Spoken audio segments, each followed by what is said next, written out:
تو روزی می روی در خاک مگر بنده خبر داری؟ تو روزی می روی در خاک مگر بنده خبر داری؟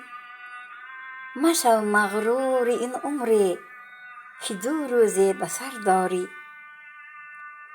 برفتند شاه و درویشان از این دنیا بسا گریان، مخند بسیار بیهوده تو هم روزی گذر داری. شبی فرصت غنیمت دان بکوش در طاعت خالق،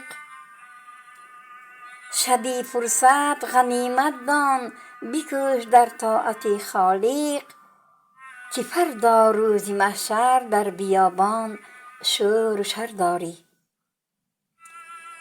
به خوان لذت دنیا نشسته بی خبر امروز، مشو سرگرم این دنیا ز بس دامان تر داری. مباش ایمن که سیم و زر تو را نفع می کند در خاک، چه سود از سیم و زر ای دون کفن در خاک به بر داری. شبی عمرت به غفلت رفت، شبی دیگر خدا داند که می خیزی نمی خیزی، چه امید سحر داری. انیس کو یار و دوستانت همه در خانه خاکند،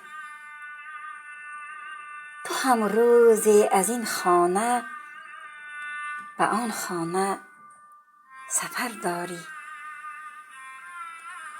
تو هم روزی از این خانه به آن خانه سفر داری.